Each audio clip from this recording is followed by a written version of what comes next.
What is going on, guys? For Wednesday night of May the 8th, 2019, you're checking out the RCWR Show. Lee Sanders here, covering the latest in wrestling, entertainment, and beyond, and been doing it since 2011. Entertaining you since 2011.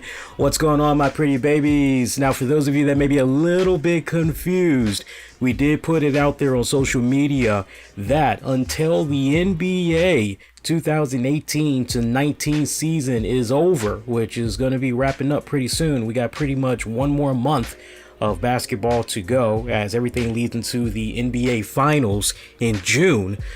The RCWR Show is going to temporarily be on Wednesday nights because every time I was turning around, there was a Tuesday night game on, and longtime listeners know when it comes to my basketball, I am in basketball mode. I've got to watch my basketball. I love it.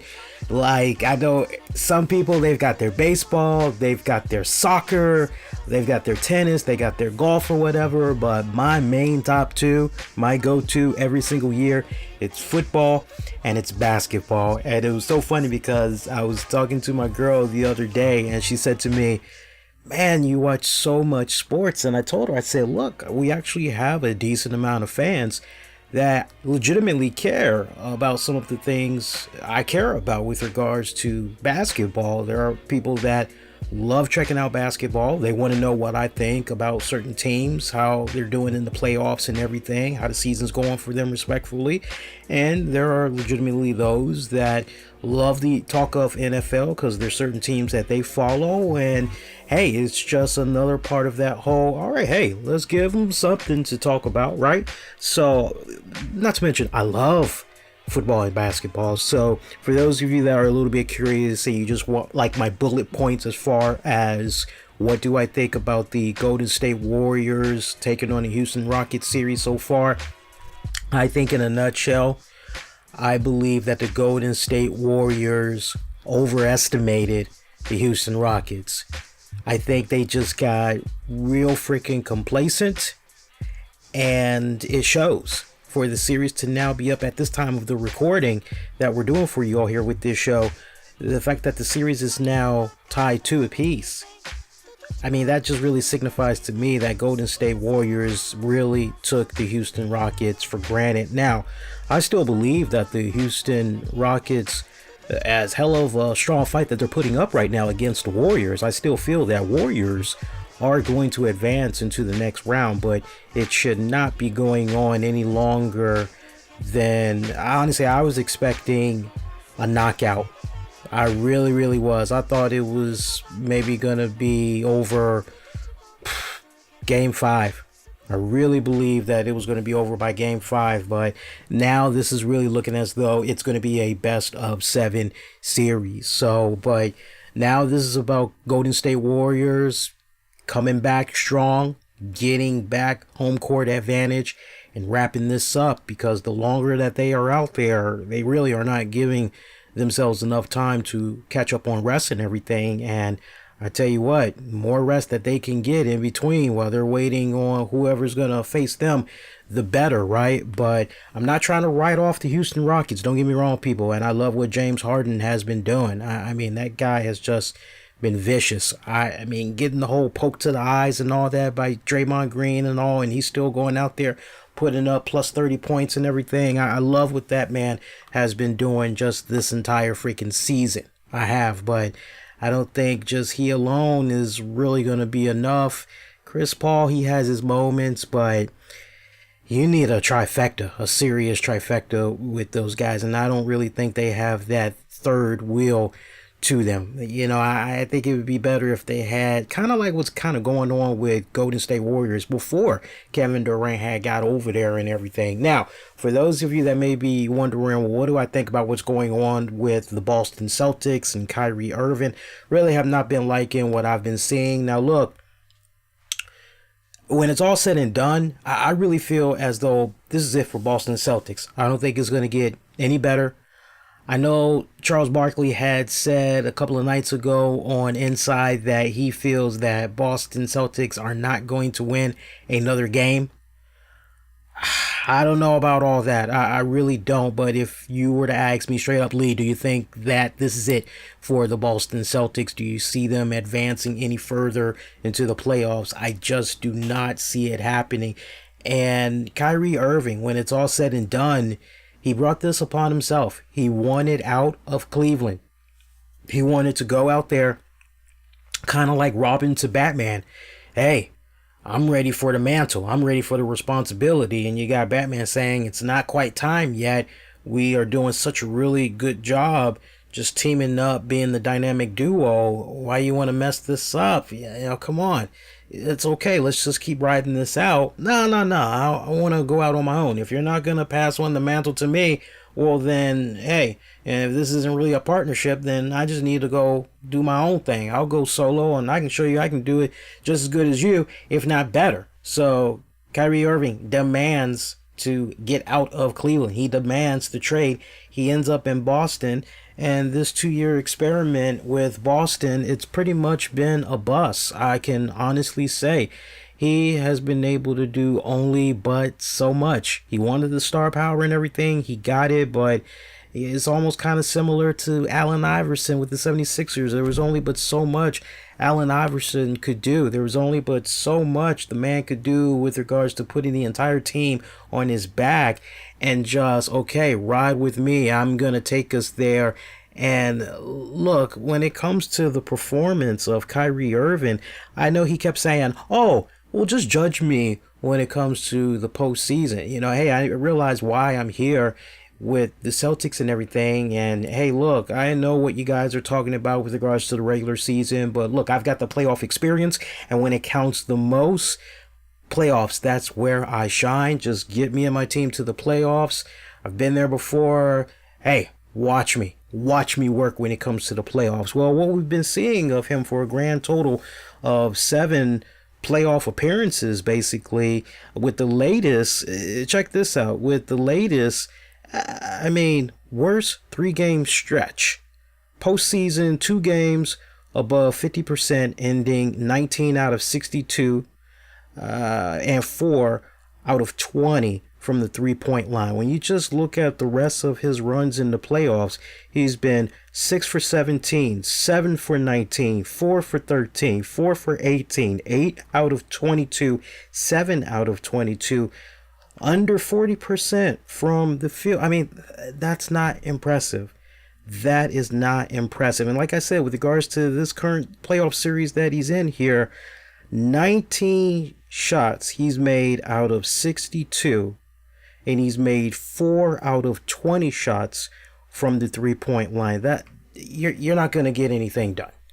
You are not going to get anything done with those type of numbers, and that's the God's to honest truth. And it's quite sad because the way this is looking right now, and maybe that's kind of part of the reason why, if you guys remember earlier in the season, we had heard how Kyrie Irving had reached out to LeBron and they kind of patched things up. Kyrie apologized to him and everything. Now look, I'm not going to be here on this show tonight and say to you guys, hey, this could be a sign that maybe Kyrie and LeBron will kiss and make up to the point they'll reunite and join forces once again. Is it possible that Kyrie could maybe come on over to the Lakers and everything? I think, honestly, just from a fan perspective, just outside looking in, I just kind of feel that Kyrie has outgrown that. He's outgrown LeBron.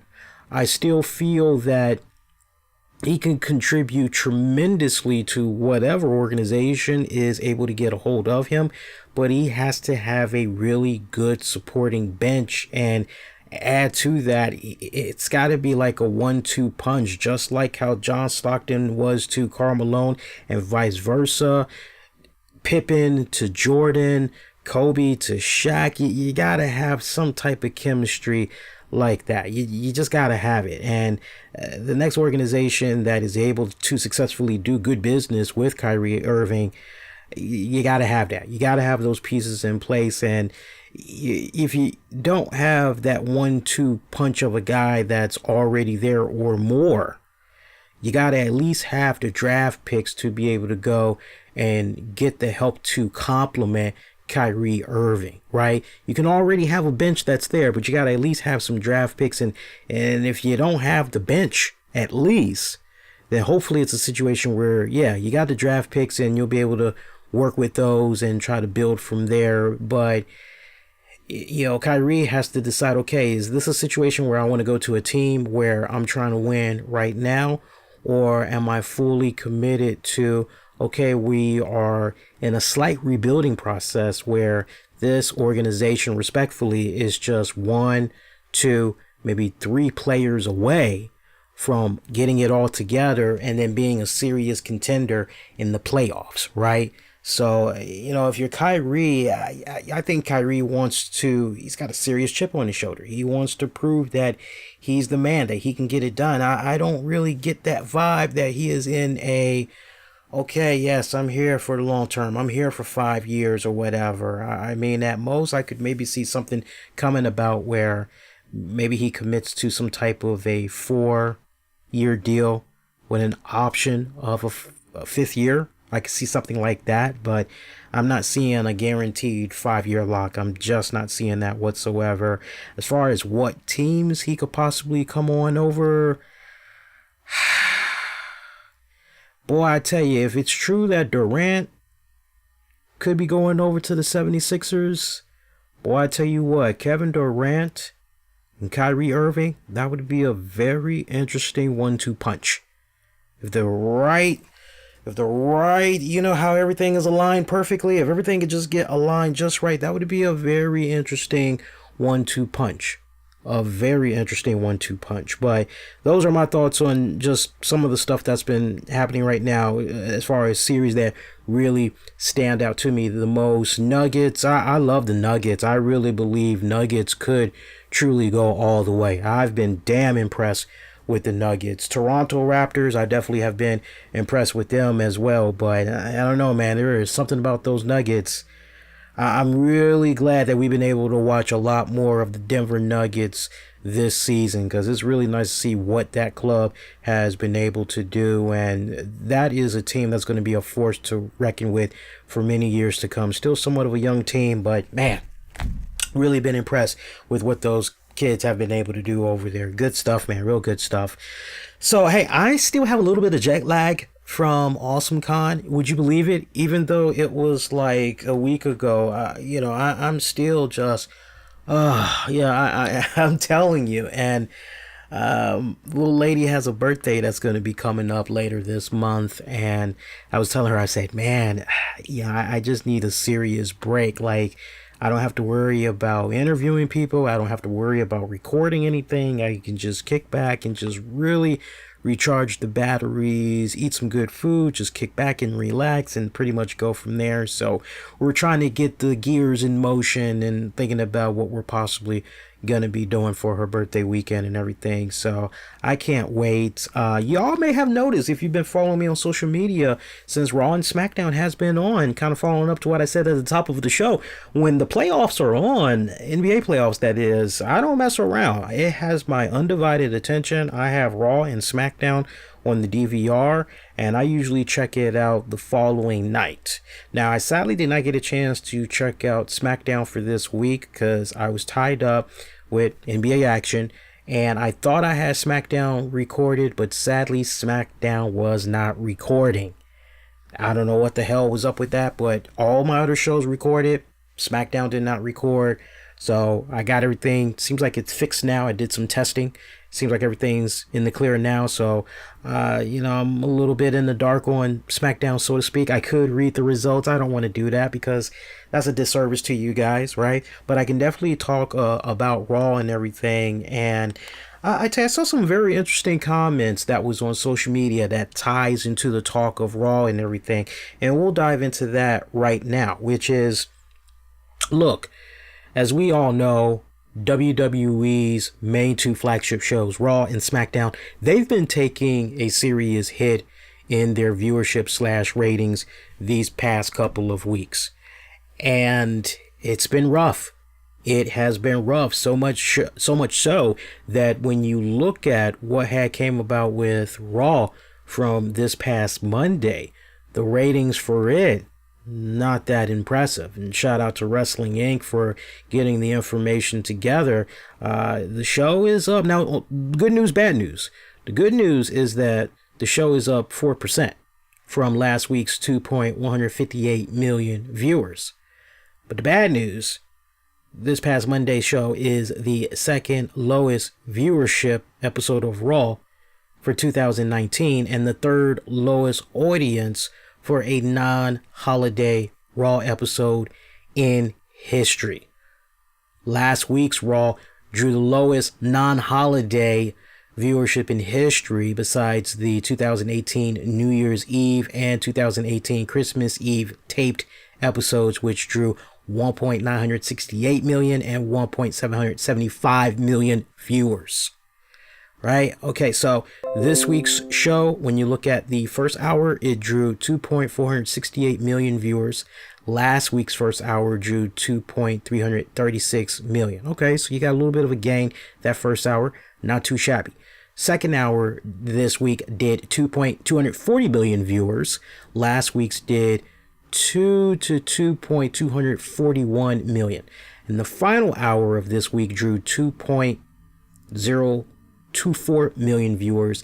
Last week's third hour did 1.898 million. Raw was number 9 for the night in viewership on cable, behind the NBA playoffs between the Warriors and the Rockets, NBA playoffs game between the Bucks and the Celtics inside the NBA playoffs, Hannity, Tucker Carlson Tonight, The Five, Rachel Maddow Show, and the Ingram Angle. Now, on a slighter good note, Raw was number 4 in the 18 to 49 demographic on the cable top 150 for this respective week for the second week in a row, behind both NBA games and inside the NBA.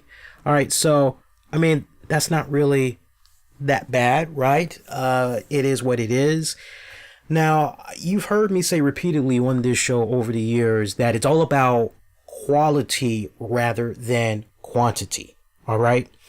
And look, with regards to Raw for this week, because I got to be honest with y'all, since the playoffs has been on, the first time in show history in a long time, I did not see last week's Raw or SmackDown.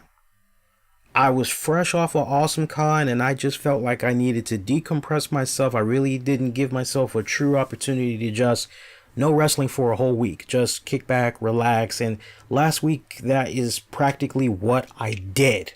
And I heard from so many people that were sending me private messages and, oh man, this sucks. This is bad. This is this is that. This is this is that. Sometimes I like to kick back, especially if it's after WrestleMania. I love to kick back and just, all right, the timing is right. Let me recharge the batteries a little bit. And while it was still kind of slow for me, that's kind of like what I decided to do. So this was my first week now, kind of coming back, getting back into the groove of things, kind of seeing where everything was since last I had left it, and really just taking a step back and looking at things with a fresher set of eyes. And I'm not sure how some people feel about this week's Raw, but I actually enjoyed the episode. I would actually be honest with y'all. I thought it was a pretty decent episode, you know, and shout out to, this is somebody that at one point I used to be cool with them, and I don't know where I had the fallout with them. I'm assuming they said something kind of off, because I saw I had blocked them or whatever. And this individual was saying some stuff on social media, tagging me and other shows, and it was really interesting. And one of the tweets that I want to read to you, and this is a shout out to, let me pull up this guy's name. Yeah, like I said, at one point, I kind of remember this guy used to pop up in our chat and everything, but yeah, you're gonna like where I'm going with this. So shout out to Bad News Bullet, aka Bullet O'Connor. So Bullet O'Connor, you know, once in a blue moon, I'll see, you know, my ads, my mentions, all that good stuff. And, you know, just to make sure I'm not missing anything, because I have some people that will say, hey, man, I've been tagging you and you ain't been replying. I do something wrong. And it's like, nah, I didn't even know you freaking said anything. Like, what the hell is going on? So once in a while, I try to make it a habit to actually look for my handle in Twitter, not a vanity thing, just, you know, looking to make sure I didn't leave anybody out in the cold. And I had saw this one tweet from this Bullet character. And one of the things that Bullet had said, and let me quote him here. These are the same fucks who wanted him to talk, coughs, the RCWR show. These are the same fucks who cried and moaned for the past 5 years trying to turn him heel. Now, that's with regards to Roman Reigns. We're going to knock that in the other bird with one stone in a hot second. Now, there was another tweet that he had put out there that I want to home in on that ties into what we just talked about with regards to Monday Night Raw, which is, here's what's killing the WWE ratings. This is the Bullet O'Connor guy once again. I quote, here's what are killing the WWE ratings. Spoilers, coughs, NXT podcasters like Steven Larson, Bruce Blitz, the RCWR Show, JD from New York, and What Culture? The fans who think it's easy for WWE to make everyone happy when it's fucking not. Some people want to see Roman Reigns, others do not. Now, I actually responded to that tweet and the other tweet I just read to you all to him directly, and hopefully he read it okay. But that's the thing. I love when I get ready to do this show. I love having the open mic and really being able to jump out there and really put my thoughts out there. And for those of you that's maybe snickering and bouncing up and get down saying, oh my God, Lee's going to get ready to chew this guy up. It's like, I'm a little bit too old for that shit. I'm not going to go after a kid. All right. I'm not. And I can kind of tell he's a kid because all on his Twitter handle is nothing but video games. I have seen not one image of him whatsoever. So that kind of tells me this person is a kid, a young teenager, maybe a young adult, maybe early 20s, somewhere under 25. But all I see is video games from this person. No profile pictures of himself, family, nothing whatsoever. I said to him, I said, the difference between me and the other guys you grouped me with is I don't do my shows to shit on a product. I find good out of the bad and offer ways of improvement. Any show who does nothing but rip something for 90 minutes may want to just find something else to talk about that makes them happy. That's what I told this guy in a nutshell. And that's the God's honest truth. Now, I got a lot of respect for the other guys that he had mentioned. Once in a blue moon, early on in my podcasting career, I would check out some of these names, definitely the Bruce Blitz guy, and a lot of what they were saying I did not agree with. I know Joe Cronin is another one. There's a lot of things he says, and I don't really agree with him and everything, but you know what? At the end of the day, I respect the fact that all of these men decided, hey, I am passionate about pro wrestling.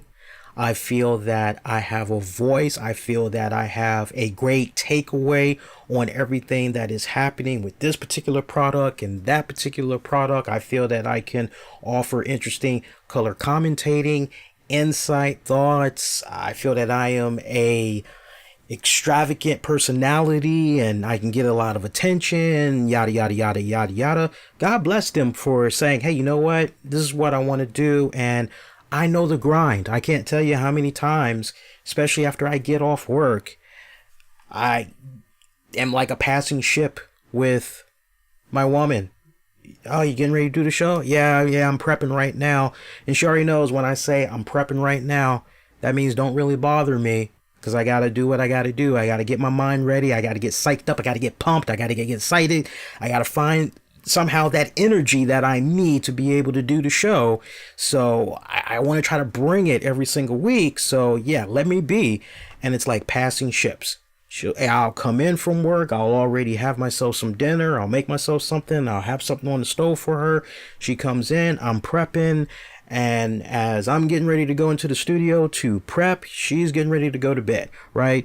So for me, I totally respect these guys because I can only imagine, I'm not saying it's not the life of a pro wrestler. Don't get me wrong. But for anybody that has the notion that, it's just about getting in front of a microphone and firing up a webcam and no, it's not about that. It is about taking the time to do research, cross-referencing, and not trying to do a show where, some people, they like to read from a script and, oh, I'm gonna make a joke right here. It's not about that.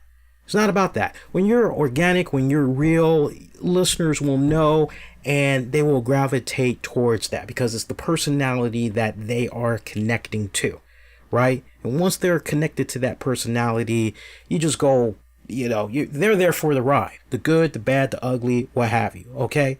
So, these guys, I have seen them in the past where all they would do, especially the Blitz dude, and God bless them all, like I said, but hey, all they would do is spend 30, 45, 90 minutes. I remember there used to be many episodes of Bruce Blitz where he would spend an hour ripping John Cena. I don't need brownie points or a pat on the back, but I'm proud to say I've never done anything of that nature. If anything, I will say something along the lines of, okay, well, this was stupid booking because XYZ. This did not execute properly because XYZ. It should have improved in this way. That's how I've always approached it. Longtime listeners know this. I've been doing this since 2011.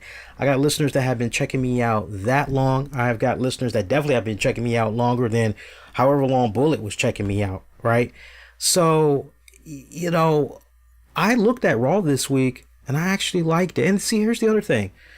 When I feel that I may be going down a path where maybe all I'm going to be doing is crapping on a particular show or a particular product, I have no problem going on ahead and just saying, okay, you know what? In other news, that's my challenge to any other podcast that's out there. If you find yourself for about more than 15 minutes ripping on something, or 30 minutes or whatever, and it's just on and on and on and on and on, maybe you need to make it be your business to say, okay, you know what, maybe I need to talk about something else. What else is out there that gets me excited, that gets me happy, and is a joy to talk about, that I think other people would be willing to talk about, right?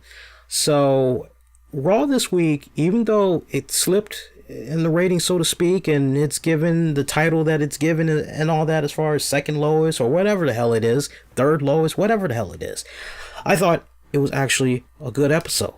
I really, really did. I know that some people are not really feeling what's going on with the Revival. As we saw last week, they were involved in a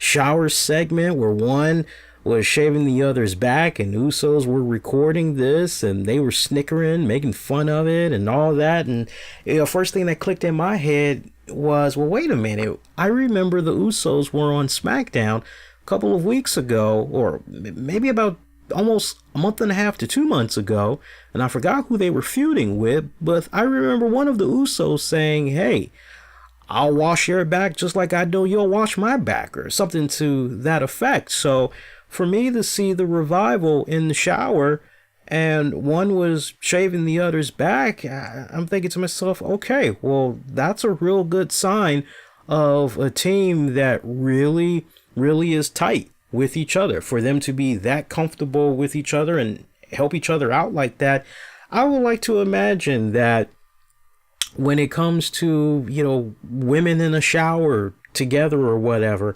hey girl, I'm having a hard time reaching this one spot. You think you can help me? Yeah, sure, no problem. Where is it? It's my upper left blade, my upper left shoulder blade. Could you get it for me right there? Like, yeah, no problem. Boom, boom, boom, boom. I mean, I didn't really trip over that. I didn't really see anything about it. First thing I said to myself, okay, we're kind of going in the comedic angle here. All right, well, let's see where this continues to go. And then this week we see that the Revival was out in the middle of the ring. I guess they were either waiting on the Usos or whoever the opponents were they were supposed to be facing for this week, but Usos came out, revealed some type of cream that they know for a fact Revival had put on themselves, and right on cue, these guys are itching because one of them rubbed it on his butt cheeks or whatever, and the other one rubbed it on his genitalia area, so it's burning up like a mother. Usos are trying to give these guys water, and they're putting it on the areas that are itching and burning like crazy. Usos are like, no. You're supposed to drink the water to help yourself out. You're not supposed to pour it on, your areas where you put the cream, where you applied the cream, no, that's just going to make it worse. And we saw this slapstick comedy stuff that was going on. I just honestly took a step back, and as much as I like the revival, it would have been real easy for me to take a massive shit on what I had saw happening before my eyes. But I said, no, you know what? This is about trying to give the revival more personality. This is somehow orchestrated to try to get them over more with the crowd, right? But if you were paying attention to those crowd reactions, didn't hear any people laughing. I don't remember WWE cameraman panning out trying to find, hey, who's laughing at this? Who's having a good time? I don't remember seeing them doing any of that, right? So I'm not really sure if the mission was accomplished. One could make the argument that what WWE writers and whoever signed off on this, being in upper management and all, one could make the argument that this just made the revival look even more like a joke and everything. But I don't want to be so quick to go in that direction. My whole thing is, you know what? Let's just sit back all together. My challenge to everybody else, let's just sit back and let's really see where this is going with the Usos, right? This feels like maybe it could be a 2-month program between these two teams. So let's see where things happen. Let's see if the crowd is going to slowly but surely gravitate towards the revival more, because we already know what the Usos can do. If there's any tag team out there that can even remotely have the capabilities of trying to get the revival to that next stage, yeah, it very well could be the Usos. So my whole deal with that, after what I saw this week, it was okay, you know what, let's just see where this goes. Everybody's gonna have their panties in a bunch. They're gonna be so quick to knock this out and rip it and everything, but let's just see where this goes, because you know what, the bigger payoff could be, hey, finally found that niche. These guys now are clicking with the WWE universe, and now look, right? So let's just see what happens for a little bit, and it's definitely something we can all just come back and revisit and pretty much go from there, right? I love how things had kicked off with Vince McMahon and Roman Reigns, Kofi Kingston, Daniel Bryan, Lars Sullivan, and it's this whole like, what the hell's going on here? And Vince McMahon comes up with this wild card rule, right? Which is basically at random times for Raw and SmackDown for those respective weeks, superstars from Raw, a certain amount, maybe 3, 4, 5, could come on over to SmackDown. And on SmackDown, same thing. 3, 4, 5 superstars from SmackDown come on over to Raw. Okay, that's slick. And when you think about what's been happening with the ratings, it makes a lot of sense for them to pull the trigger on this, because this is all about pleasing all the networks. This is about pleasing USA. This is about ultimately pleasing Fox and making sure that when Fox gets a hold of SmackDown, that baby is nice and shined up and it is as good and strong as humanly possible, right? Okay, so for them to go in this direction with the wild card rule, hey, I've got no problem with that. Honestly, I just kind of feel like maybe at this point, maybe we should kind of be done. I won't say necessarily with brand splits. There is a part of me that feel as though the brand splits has served its purpose. There is that part of me that feels maybe it's time we just start unifying titles all over again, and if anything, maybe just let there be two world heavyweight champions, right? And let there be just an intercontinental championship. Let there be the women tag belts, right? I wouldn't have a problem with that. Get basic once again. There's that part of me that would like to see that era return. But because I just feel as it stands right now, there's way too many titles to try to keep tabs on. That half the damn time you forget, oh yeah, by the way, this person is pushing this title. Wow, I didn't know that person had that belt when they won that, right? I literally had said that a couple of weeks ago when I saw Samoa Joe. I said, wow, I didn't know Samoa Joe was holding on to the U.S. title. I BS you not, guys. I BS you not. So just a little FYI, something you have in the back of your mind there. Now, with regards to this wild card, it could be a little bit of a problem, because when you're thinking about future WWE events and you're saying, oh, hey, by the way, this person is advertised, this person is advertised, this person is advertised, and now that you have this wild card rule, the card is, as it says on the stub and all that, it is subject to change, right? So, but this could be a problem, because superstars that were advertised to appear at these events, now with this wild card rule, it could totally get shaken up in a way that could leave some fans not satisfied.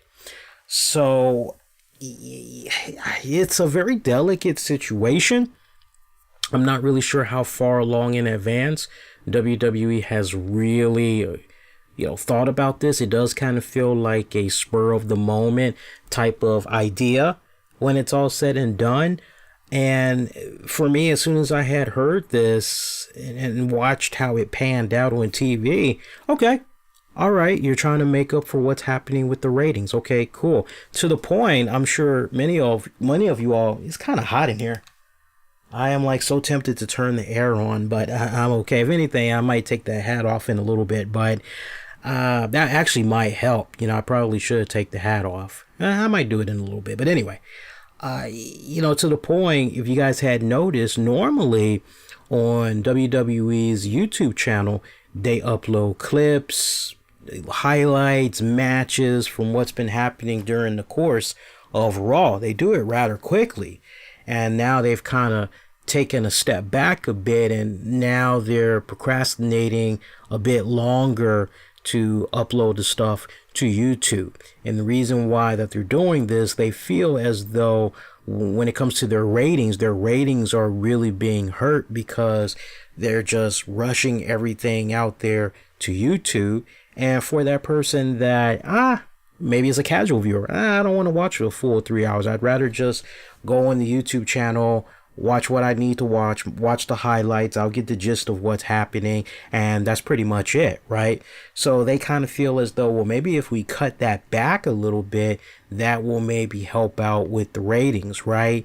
I mean, that's a nice experiment to do, I would say, for maybe the next 4 episodes of Raw and 4 episodes of SmackDown. So I mean, basically, when it's all said and done, you're talking 1 whole month.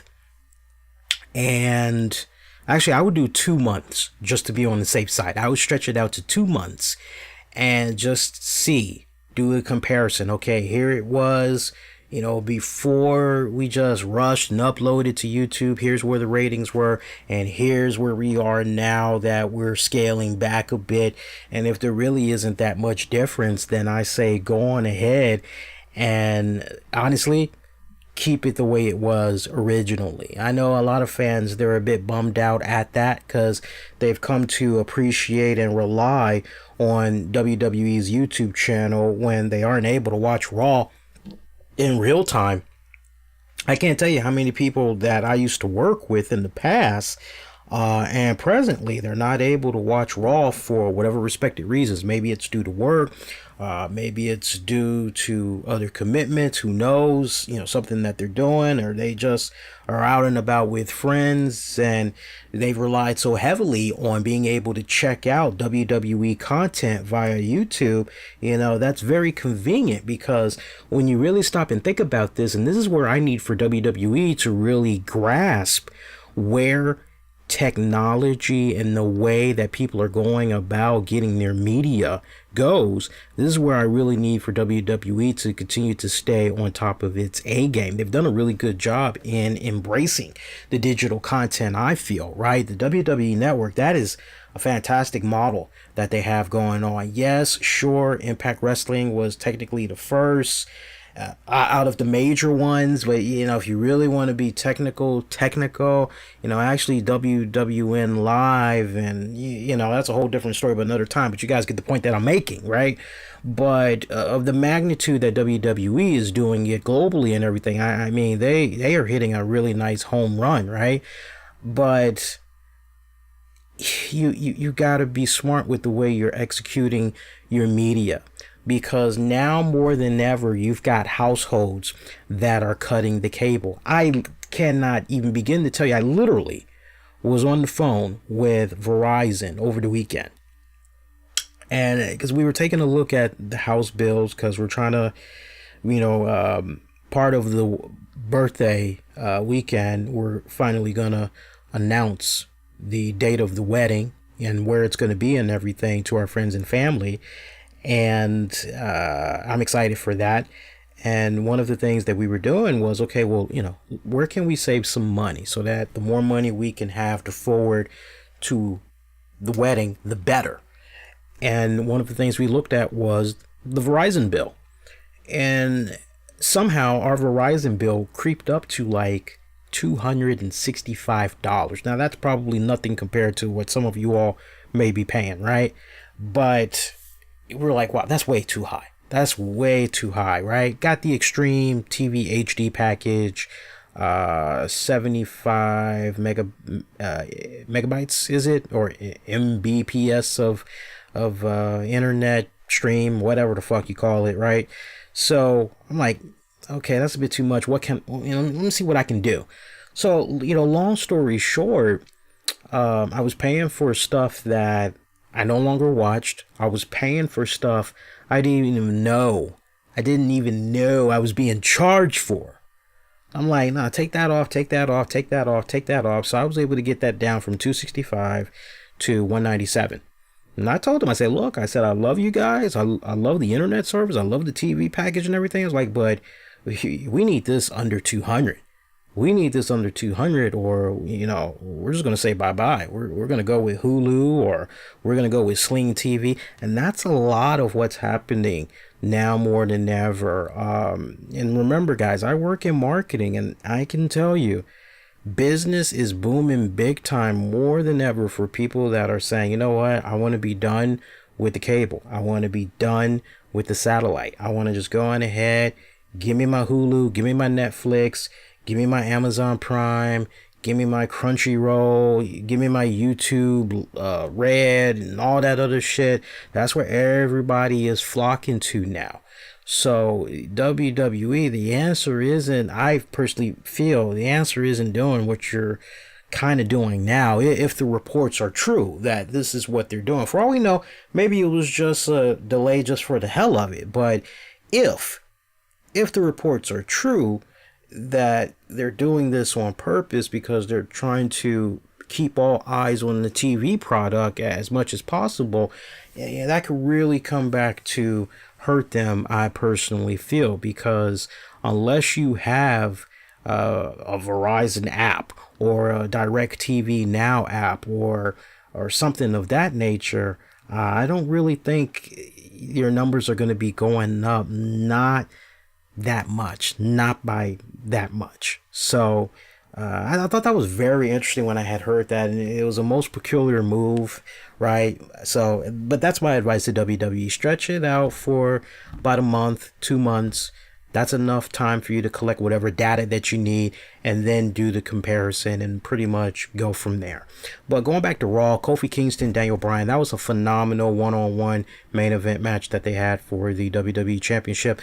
Nothing on the level of what they did at WrestleMania, but it was still a good main event match for Raw. I personally felt Roman Reigns, Drew McIntyre, hey, decent match. Sadly, it didn't really do anything for me on a personal level, right? It really didn't. I just want to see both men move on from each other, move on to new feuds. That's the point where I'm at right now. Lacey Evans continues to impress me. I've taken a strong liking to the Southern Belle. I've been noted on this show saying, hey, I can't quite figure out what's going on with her gimmick because she's going in this direction and then in this other direction. And I got to give the credit to you, the listeners. You all have said, no, Lee, look at it from this point. And yeah, some things I'm not seeing, you enlighten me. And that's how it works because, this isn't my show. This isn't about just me saying what I'm saying. It's our show, right? As I always have said since 2011, keeping it honest, keeping it insightful, keeping it interactive, right? Now more than ever, I am so much more mellow. I am so much more loose that, when somebody doesn't agree with something that I say, I am not that hard to approach. I think the only time I would just act like a dick to you is if you aren't being respectful to me and you're not being respectful to the fans, the fans that I dub the RCWR Nation, right? That's probably the only time you'll ever get the venom from me. But other than that, I'm so mellow, it's not even funny, right? But Lacey Evans, she just continues to impress me. I don't know the name of the girl that she had faced. I gotta get a hold of that info and try to talk about that woman on next week's show. She's got a great look though. It looks like somebody I have seen before. I gotta find out what's going on with her, because I don't know. I'm kind of, I don't know. Let's just say maybe we might try to see if we could talk to her. That's kind of where I'm getting at right now. Becky Lynch though. Becky Lynch is continuing to flatline, man. I mean, man, you saw and heard that crowd reaction for this week. I mean, it was just, it was like, oh, hey, it was kind of one of those type of deals. And man, it's not all on her. It's not her fault. Creative, the writers, they have failed her tremendously. They had her just right. And with everything that's been happening with her, it's very sad. It's very unfortunate because, yeah, I remember a little bit of her on the independents, and I remember hearing how when she had first signed with the WWE, I kind of relied on you all to enlighten me about her and everything. Why was she such a big deal? And a lot of you guys enlightened me, and I went on back, checked out some of her stuff on the independents. Okay, all right, I see what you guys are talking about. All right, well, let's see what happens. And she's gone through so many gimmicks, so many incarnations of the Becky Lynch character while in the WWE, and this is the point that we're at now. But it's not living up anywhere to where things were before Ronda Rousey had left the WWE. I mean, with every single week that continues to go by, I am just sadly reminded more and more and more of, wow, how much more I miss Ronda Rousey. I mean, it really seemed like with Ronda Rousey there in the WWE universe, it really kind of seemed as though she was the glue that was just keeping things together and just had a really nice domino effect on everything else that was happening for the women's division. And it just seems like ever since she's been taken out of the equation, it feels as though things have almost kind of reverted back to the Divas era, so to speak. And look, let me make sure that I set the record straight. Not everything is taboo and bad when you say the Divas era, right? When you talk about the Divas era in the WWE, right?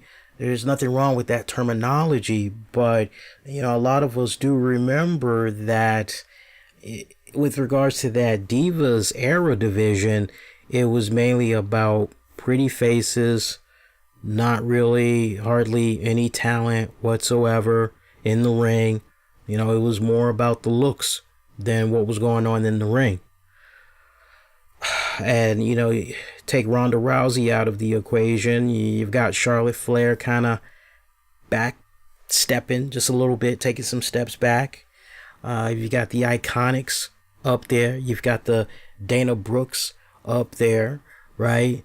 You still got the whole playing around with Naomi. You got Carmella, and it's a very delicate situation right now when you look at what's going on with that women's division. And I'm really, really concerned. I'm more concerned about the women's division than I am about the men's division, because the women's division that I remember at one point, and it wasn't that long ago, you can practically go as far back as 2 to 3 years ago, the women's division was tearing it the fuck up. I mean, they were the highlights for many nights on a Raw or SmackDown. Like, bump what the men are doing. Let's see what's going on with the women. And now it just feels like the buzz. It's almost like getting a good fucking piece of marijuana, and hey, who hasn't had a marijuana? Come on now, who hasn't had a joint? It's almost like just getting that good green, and you're enjoying the hell out of it. You got your good buzz on, but man, when it's gone and the buzz is starting to fade away, that's when reality kind of hits, and you're like, oh shit, right? And that's just how it's kind of feeling right now. And I would like to imagine that the high that a lot of fans had felt with regards to the women's revolution, I would like to believe that now that buzz for them is kind of over, and it's kind of like, okay, so what's next, right? But it's really frustrating to see what's been currently happening from just a writing standpoint of the Becky Lynch character, because we all can see so much more potential, right? And it's just sad how, for me, she's feeling more flat, like a cola soda, and more cartoony. And it sucks. It really sucks. I mean, we would be here all night just coming up with different ways that the Becky Lynch character should and could be improved, but that's a different topic for another time. But let's just keep it moving along for now. But yeah, Rey Mysterio's son Dominic crossing paths with Samoa Joe, and Joe getting all up in Dominic's face, telling him, hey, look, you sent a message to your dad. Basically, hey, that match that's coming up at Money in the Bank for the United States title, don't take me lightly. Don't take me as a joke, because I'm bringing it. I'm bringing my A game, right? It was really hard for me to get invested into that segment, because I just kept looking at Dominic's face, and I was under the impression Dominic was just about to start busting up laughing, right? It's really hard for me to take that. Here's this guy Dominic that is supposed to look scared, that is supposed to look intimidated, because he is face to face with Samoan Joe. I said Samoan Joe. I apologize, guys. He's face to face with Samoa Joe. Right? This guy will freaking destroy you. He will kill you. And I just did not see intimidation. I did not see fear. I didn't see anything. I did not see a weak individual. I didn't see any of that. I actually thought Samoa Joe was going to beat the crap out of Dominic when they were getting ready to go to the commercial. Because remember how Dominic said what he said to his dad, and then he was walking away, and then you see Samoa Joe pretty much follow, like literally right behind him, like he was on his ass. I mean, he could probably just, Dominic could have farted, and Samoa Joe would have been like, damn, dude, right? I mean, that's how up his ass Samoa Joe was. And when they came back from commercial break, there's Dominic up against the wall. Yeah, I really would have preferred it if it would have been a case where when they came back from commercial break, just to kind of make it more intense and really get Samoa Joe over and really kind of put that fear more into Dominic. I wish it would have been a case where as soon as they come back, Dominic is up against the wall and Samoa Joe just has a big chunk of his shirt, and he's kind of pretty much got him by the neck, and he's just right up in his face, like damn near getting ready to kiss him or whatever, and he is saying what he is saying, and you just have Dominic, I don't know, tell Dominic, hey, hold your breath until you like are about to pass out and look really, really red. Maybe they could have taken a bottle of spray and wet his face up a bit, wet his hair up. That way he looks like he's sweating. That way he looks like he's intimidated. He is scared of Samoa Joe and all that. There's so much more you could have done with that segment to really help put Samoa Joe over as this threat, right? I really, really needed to see that, and I just did not really feel that. It felt very comical. It felt very lightweight, what I had saw. And we know that WWE are really capable of what I'm saying when they really put their mind to it creatively and jump out there. It would have done a much better job in really getting the angle over, and Dominic, I'm not really sure how much facial hair he can grow, but he needs a lot more stubble. He looks too babyface. He's got like a Ricardo Rodriguez vibe going on. He's a little bit too clean shaven for me. I need to see him with a bit more stubble, and I think that can kind of help him out more with regards to that baby face look and not looking as scared and all that as I had highlighted earlier. Now you see all of those points that I just mentioned. That follows up to what I just said earlier with regards to, hey, when I see something on the show that doesn't quite fit for me, that kind of rubs me the wrong way. Same thing that I've been doing since 2011. It's not about taking a shit on the whole product or taking a shit on a wrestler. You know, when I do criticize a wrestler, it's never because of, very rare, might I add, very rare do I criticize a wrestler because what I see of them doing in the ring.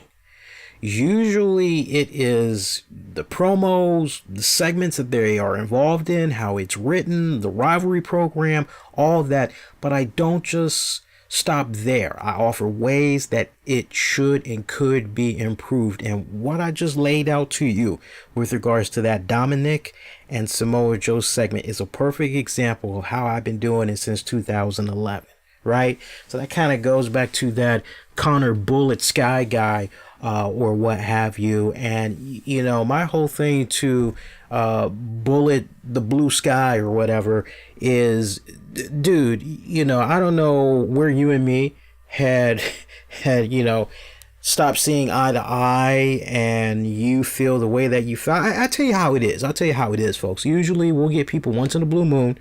They'll seem like, you know, they'll seem like they're kind of cool. And then they'll say something in the chat that will either get them kicked out. They'll get like a temporary ban or whatever. And then rather than try to be on the narrow path, they'll get all bent out of shape or what have you like that. I haven't thought about this guy, and I won't after, you know, after I say what I say. You know, I ain't thought about him up until now when I saw he was putting his name, my name rather, in his mouth. You know, it's like, dude, look, at least with the guys that you tagged and tagging me, hey, look, at least we all are willing to get in front of a camera any day of the week, whether we are 200 and something pounds, whether we're big, chubby, thick, skinny, got all the teeth, missing the teeth, or what have you. You say what you will, but at least all of us collectively are willing to get in front of our webcams every single week. I can't speak on the other guys, but I take my show on the road. I get opportunities to be invited to events like what went down with Awesome Con, and we were invited there as part of the press media. We did a whole episode about that, by the way. It was an episode of Wrestling with the Topics. You guys can go back and check it out if you didn't do so already. It's available on demand on the downloads. It was a great, fun episode that me and the missus did, and I like the feedback that we've been getting from you guys. As I received a couple of private messages and everything about that. You know, but and that's just, there's going to be bigger plans for the RCWR show. There's going to be much more cooler stuff that we're going to be doing in 2020 and beyond. I can't really share the info right now because I'm trying to finalize some stuff. You know, preferably my mind is on the wedding right now, but there are a lot of things in motion once the wedding is all wrapped up. But I can't disclose of any of that information until after the wedding is over. But there's a lot of cool stuff that I got planned for the show with regards to taking it more on the road and everything. And not to mention, you know, we've been fortunate enough, you know, we're not just a show that happens to talk about wrestling. We're also a show that, hey, we reach out not just to wrestlers. We reach out to directors, actors, you name it. We got the great list of great personalities that has been able to respectfully grant us time in interviewing them. And, you know, the interviews are more like conversations and we pick their brain, and, you know, it's so much fun, right?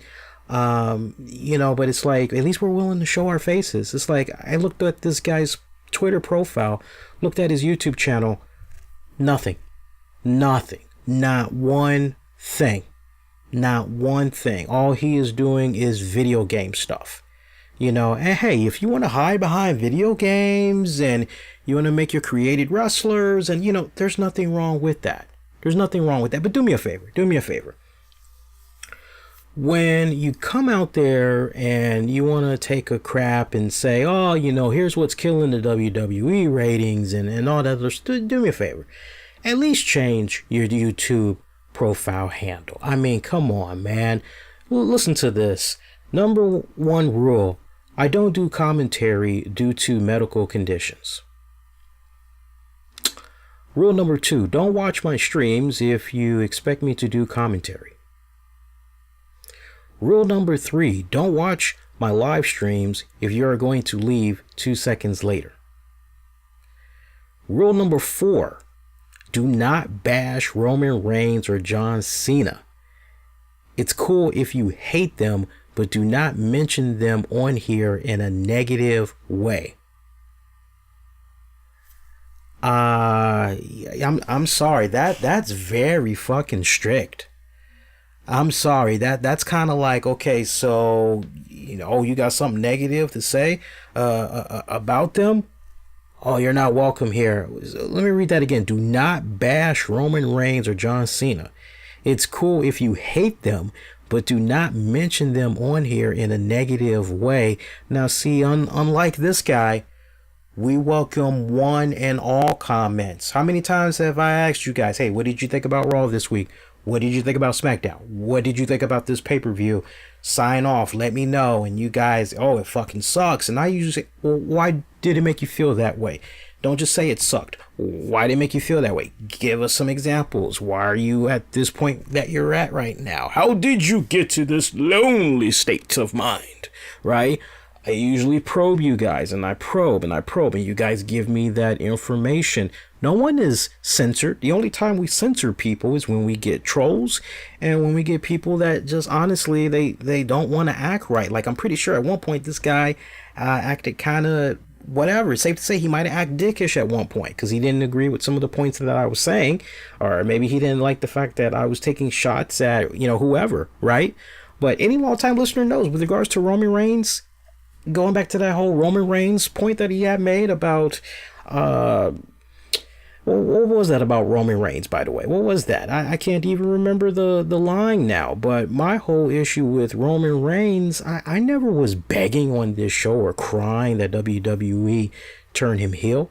I said, hey, man, it looks like everything else is not working as far as this whole babyface run.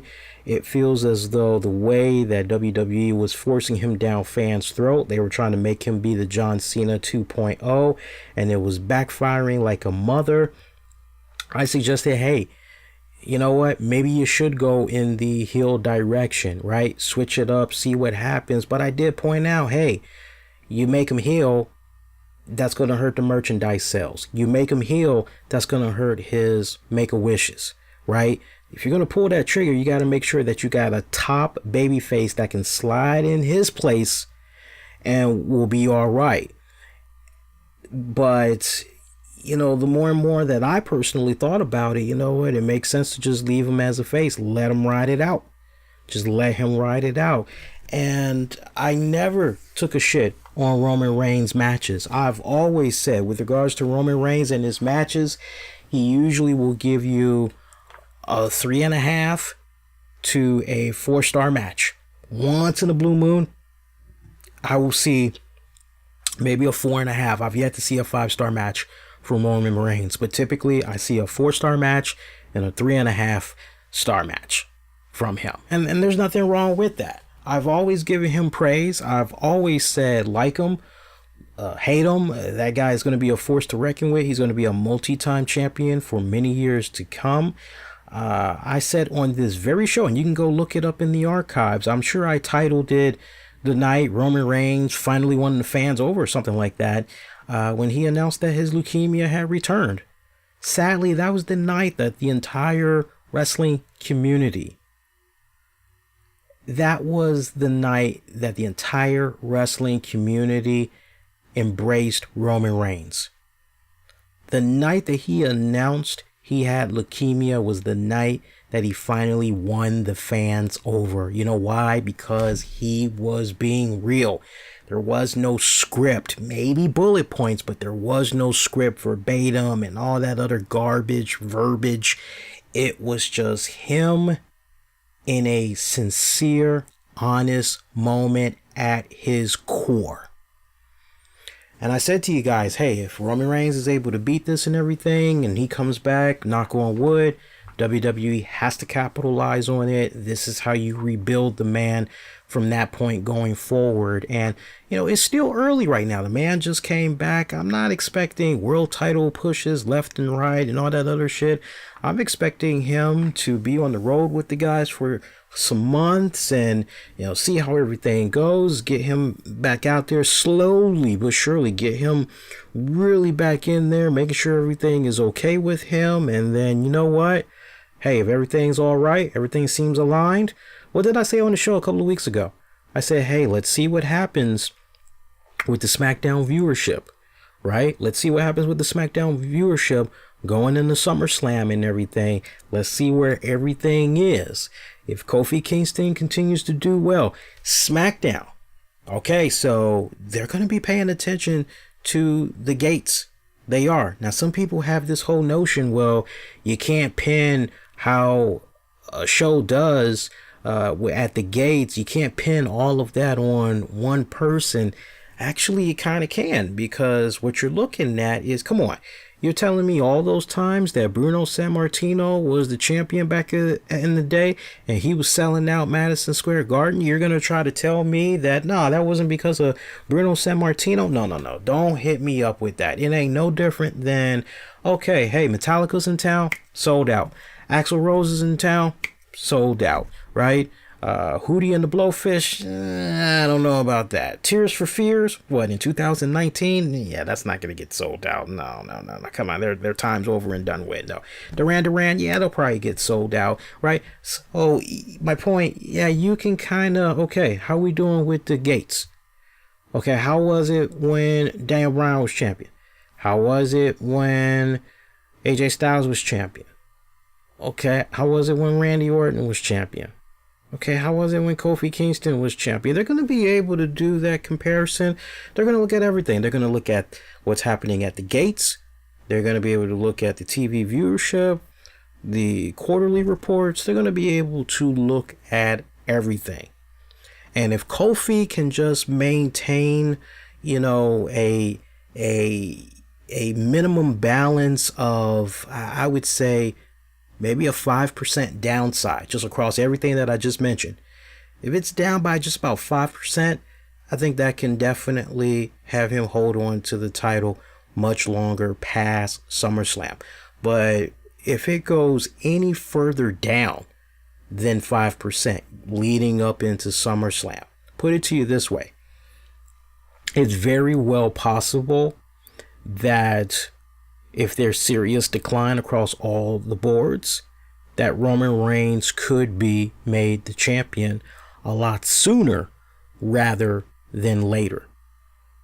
Don't just think it's convenient that Roman Reigns is on SmackDown for just the hell of it, right? They're getting ready to move over to Fox. I'm just saying, put two and two together. You know where I'm going with that, okay? So, but if Kofi can just maintain a certain level, I truly believe in my heart of hearts that he will be okay for the interim. You know, he could have a nice run for about 6 months, and I really hope he does. I hope that he can have a run going into SummerSlam, coming out at SummerSlam, going into November Survivor Series pay-per-view. I hope he can ride it all the way that far, maybe even going into the Royal Rumble. If you're going to have him drop it, let him drop it at the Royal Rumble. But I hope he can go a lot longer than how most fans are anticipating it. Yeah. And speaking of which, you know, we got that Money in the Bank pay-per-view that's going to be coming up. It's happening next week, which is going to be May the 19th. It's going to be in Hartford, Connecticut at the XL Center. right now, here's your matches. We've got Tony Nese defending the Cruiserweight Championship against Arya Daivari. Samoa Joe defends the United States title against Rey Mysterio. Kofi Kingston defends the WWE Championship against Kevin Owens. Miz takes on Shane McMahon in a steel cage match. Becky Lynch defends the SmackDown Championship against Charlotte Flair.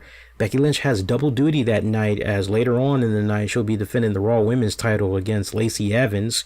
Roman Reigns faces Elias. Natalya versus Dana Brooke versus Naomi versus Alexa Bliss versus Bayley versus Mandy Rose versus Amber Moon versus Carmella. Money in the Bank ladder match for a women's championship match contract. Braun Strowman versus Ricochet versus Drew McIntyre versus Baron Corbin versus Mustafa Ali versus Finn Balor versus Cien Andrade Almas versus Randy Orton. Money in the Bank ladder match for a world championship match contract. And Seth Rollins versus AJ Styles for the Universal Championship. So, I mean, that's shaping up to be a pretty good card. I'm actually looking forward to it. I can't wait to see a lot of these matches. I mean, just, you know, as far as what's got me excited the most, you know what, The Miz and Shane McMahon. I'm very curious how they're going to be able to top what they did at WrestleMania this go round. So I'm most curious about that one.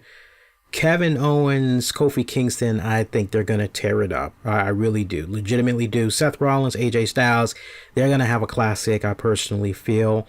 I would be greatly shocked if there wasn't any great in-ring chemistry between the two of those guys that night. And let's see. Lacey Evans and Becky Lynch, that could be the wild card.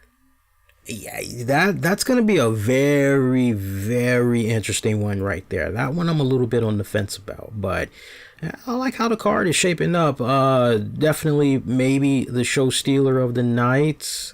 Let me look here. It could potentially be Rollins and Styles. It really could. It could be Styles and Rollins. So we'll see how that plays out. It's gonna be some good stuff, man. I can't wait. I'm really can't wait to check out that pay-per-view. And yes, I will be live. I don't care if the NBA game will be on.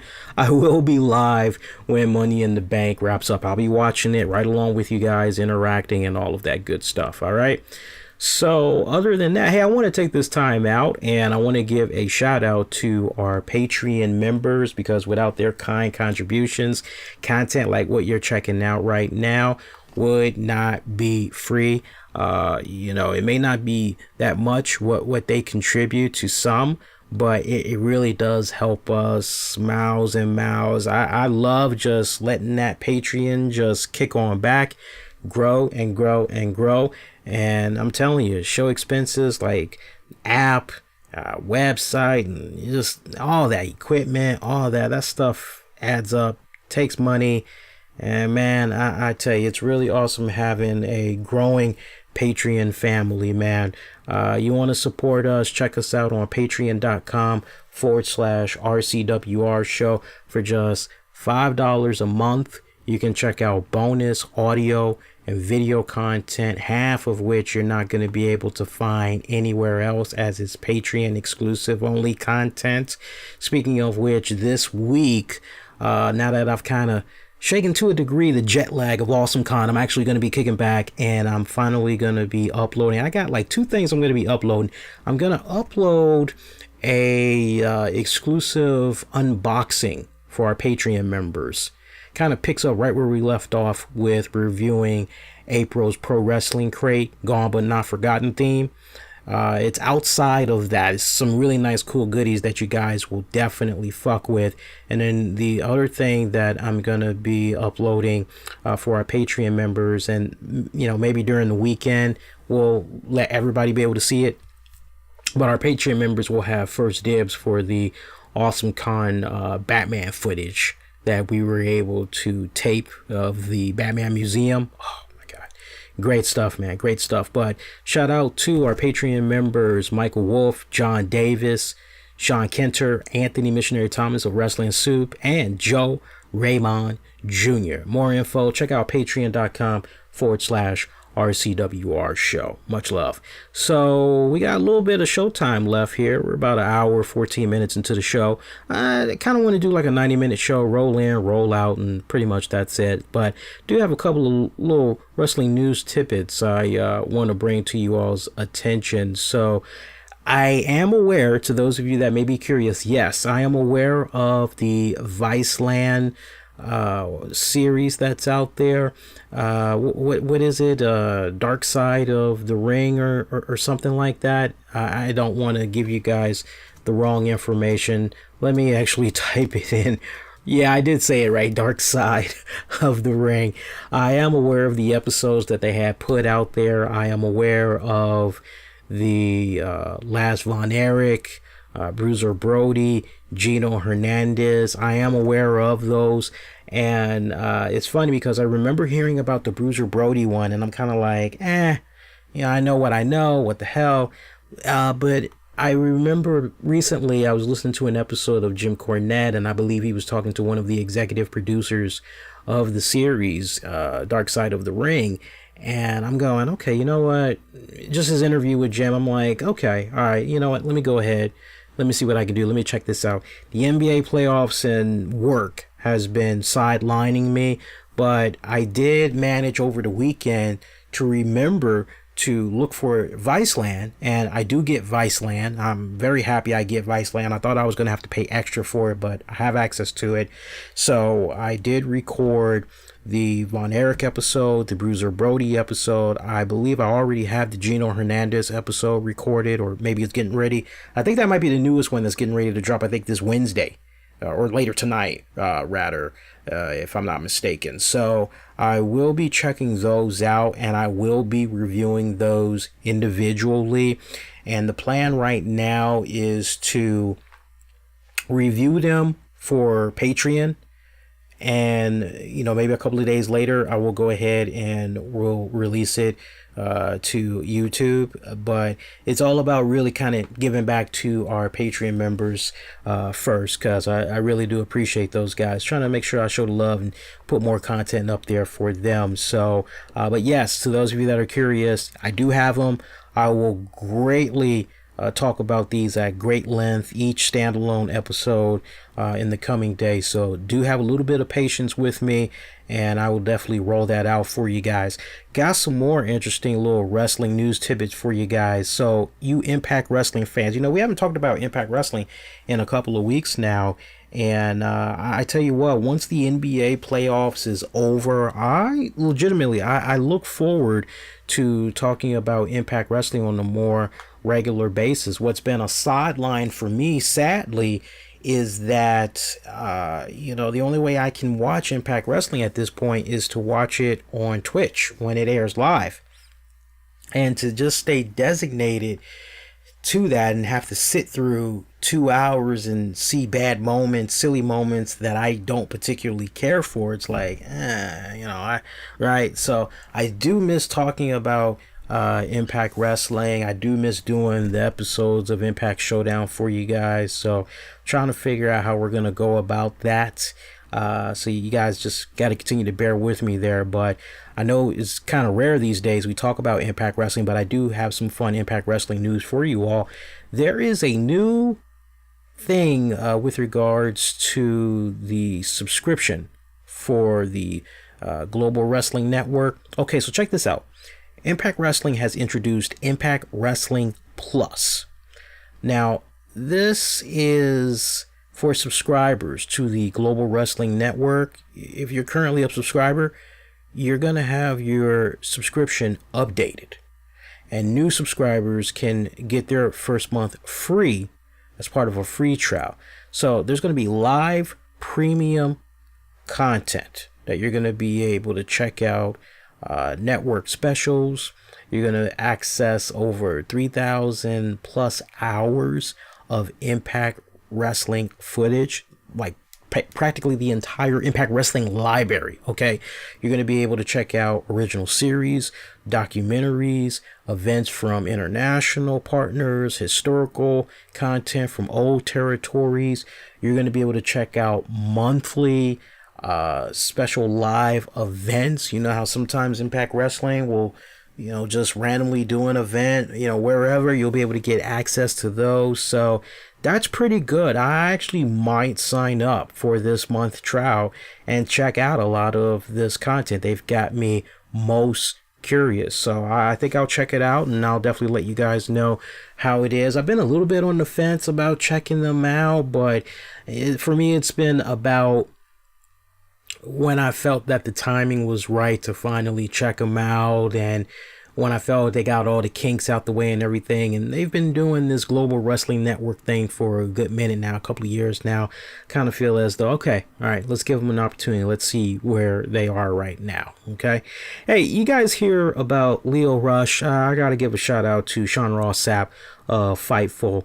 There was an extended Twitter thread last week while we pretty much were off the air, where Lio Rush had responded to rumors of backstage heat and issues with co-workers.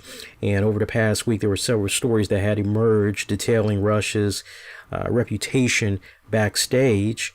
And during that thread, he singled out Fightful, who had reached back out to him after he had put out the series of tweets that he had put out. So, what he said to Fightful, he cleared the air with regards to Bobby Lashley. He pretty much had said that the two of them, no issues whatsoever. He loved working with Bobby Lashley to the point he was never a good talker before he came to the WWE, but being partnered up with Bobby Lashley, being the talker for Bobby Lashley, it made him better as far as he was concerned. It made him a overall better in-ring personality, if you will.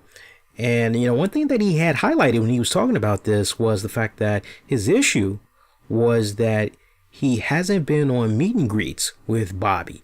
He hasn't been getting paid for merchandise for the use of his catchphrase for the both of them that he was able to come up with.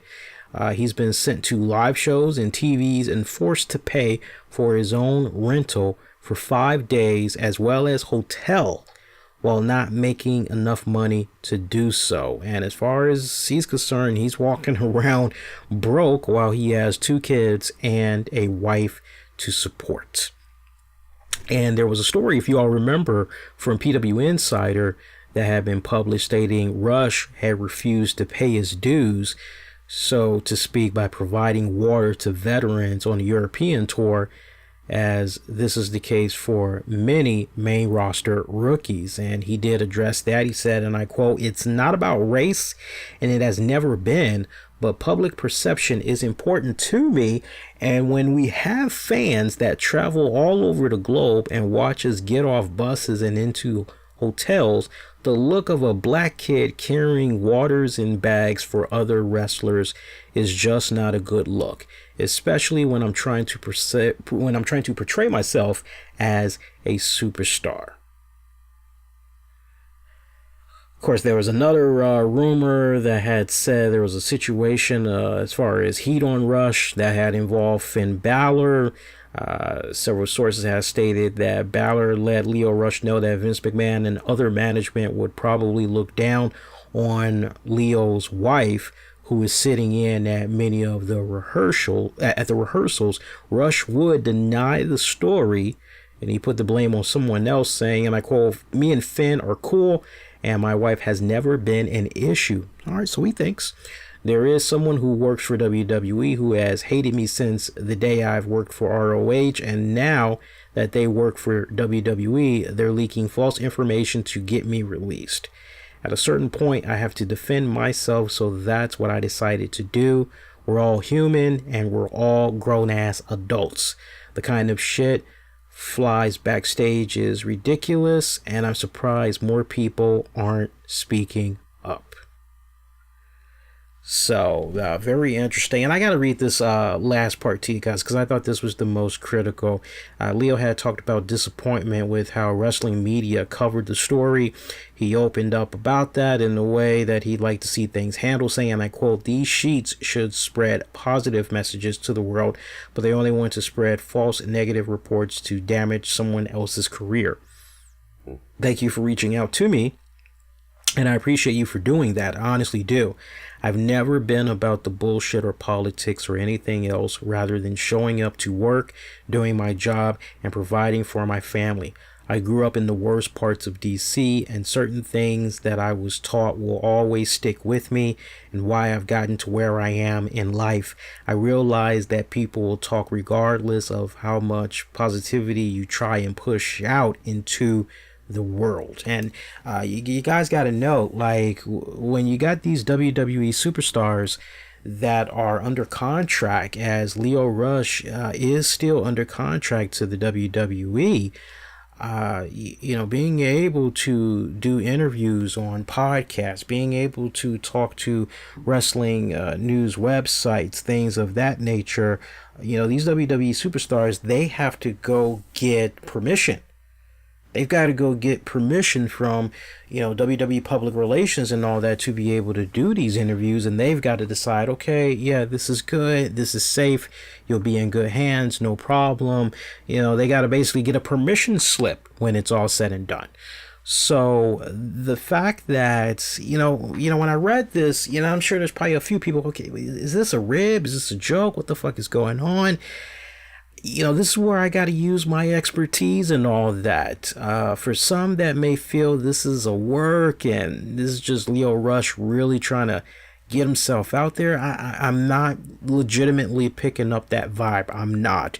And speaking as a current DC native myself, for me, this isn't a case about, us DC natives, we need to stick together and everything. But I'm sure that if you got me and Lio Rush eating at Ben's Chili Bowl, shout out to Lio Rush, if you were to get me and him sitting down, talking, being videotaped and all that, at Ben's Chili Bowl, I'm sure it would be a fascinating conversation, and the stories that me and him would be able to trade for you all back and forth about our experience living in DC would blow your fucking minds. I know exactly what he's talking about as far as the struggles, much like what Dave Bautista was able to highlight many times that he's been interviewed, and he's talked about living on the streets of DC and in Virginia and everything. I'm sure me and Lio would really be able to, okay, I can match that, and I think I can top that, right? That's the thing in particular with us DC residents, those of us that were either born in DC or we came to DC when we were a kid, and and we were just coming up and everything. The hardship that you experience, it stays with you. It stays with you, and it really, really makes you a strong individual, especially if you're already strong-minded and strong-willed, and you have that drive in wanting to succeed and do better for yourself in your respected life. There is just something, DC natives know what I'm talking about. You were born and raised in DC, you know exactly what I'm talking about.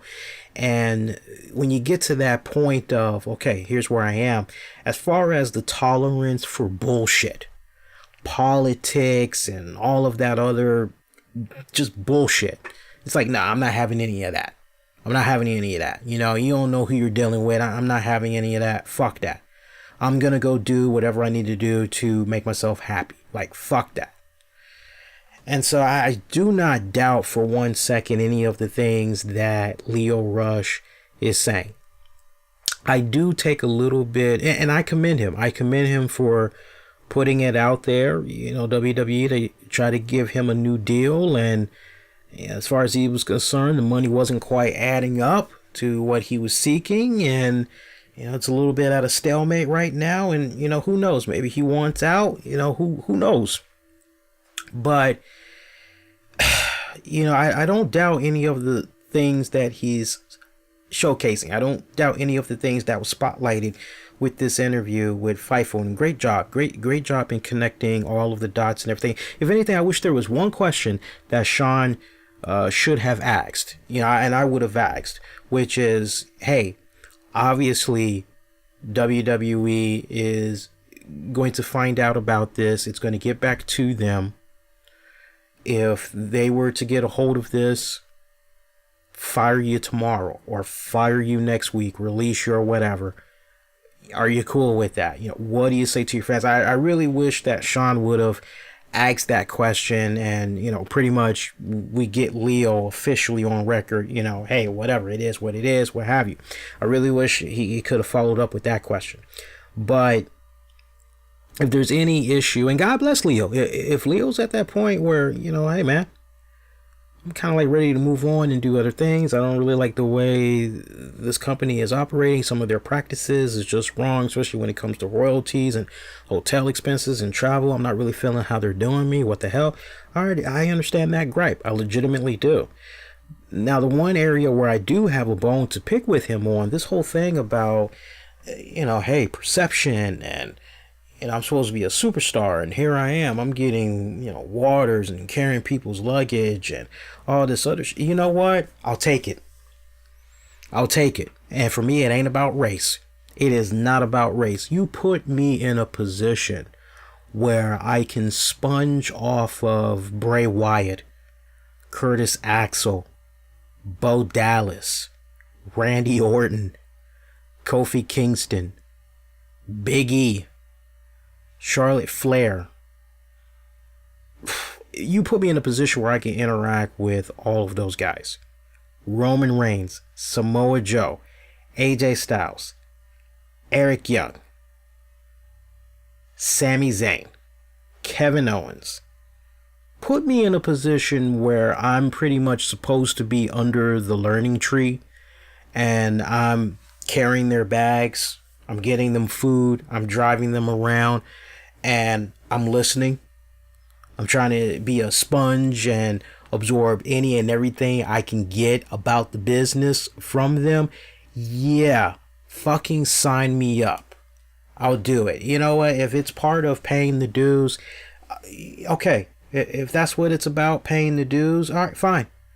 I am all fine for it. I understand how he feels and everything. But you know what? I don't know who got in his ear, why he's acting the way that he is acting. Because let me tell you something, that young brother, he need to go talk to Teddy Long. He needs to go talk to Tony Atlas. He needs to go talk to Ron Simmons. And he needs to get smartened up. He needs to get smartened up big time, because whoever got in his ear, and they are hyping him up way too much. They are putting some, as I like to say it, the devil whispers constantly. And it sounds to me like he's getting some bad intel. That's not how you do it, man. That is not how you do it. You're not going to last that long if you're coming in there saying, I'm not carrying this, I'm not carrying that. When I read that the first go round, wait a minute, is he trying to stay in character here? What the hell is going on? But then I read it the second time, it's like, nah, this, let's just say this is at face value the absolute truth, and this is how he legit feels. Is all I gotta say, because shots fired. You are really drawing your line in the sand, and you are really letting it be known what you will and will not do. And my God, the stories I used to hear from wrestlers that would do shoot interviews, podcasts, and talk about the wealth of knowledge that they were able to obtain driving around with wrestlers and carrying their bags and, getting them food, sharing a room with them, and all of that shit. And just being able, just the whole learning process. Now, you know what? If you're an older wrestler, if you're a wrestler that is, in your late 30s, okay, I get it. I really do get it. It's like, okay, all right, you're a little bit too old for that. I get that. Lio Rush, 24. Yeah, I've heard some stories about Lio Rush. I have heard stories from right here in the nation's capital where people would go and see him at shows and everything, and hey man, you killed it, you did so fucking good, man, really impressed with you. And he brushed them off.